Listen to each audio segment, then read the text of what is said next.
पनि तिमी रासन पानीदेखिको लिएर सबै गाउँ समाजमा बिहा व्रत सजा पुर्याउने पनि इज्जत सम्मान दिने पनि तिमी, भिखारी बनाउने पनि तिमी, चोर डाका बनाउने पनि तिमी, अहिले गाउँघरमा निसा पानी खुवाउने पनि तिमी, दुध खुवाउने पनि तिमी, भात खुवाउने पनि तिमी, खिर खुवाउने पनि तिमी, जहर खुवाउने पनि तिमी भएको छौ। हे पैसा देउता, हे रुपियाँ देउता, सबैको सर्वश्रेष्ठ कुलदेउता भएको छ। कुलदेउतालाई पानी चढाइदे। यो कुलदेउता रिसाउनु नै घर झापझिप हुनु हो। सानो त्यानो काम गराउँदाखेरि पनि तिमी छैन भने कसैले पनि काम गर्दिन भनेर कालो अनुहार पारेर जान्छ। तिमी चाहिँ फुत्त निकालेर देखाइदियो भने चाहिँ जसले पनि म तिम्रो काम गरिदिन्छु भनेर सरर अगाडि कुदेर आउने यस्तो भइसकेको छ।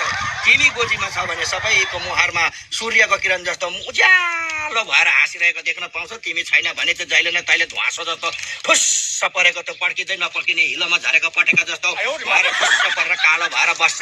तिमी छ भने बुढी पनि खुसी, तिमी छ भने बुढा पनि खुसी, तिमी छ भने छोराछोरी खुसी, सबै परिवार खुसी। तिमी छैन भने त उस्तै त्यस्तै बुढीले त चट्टै छोडेर जान्छ।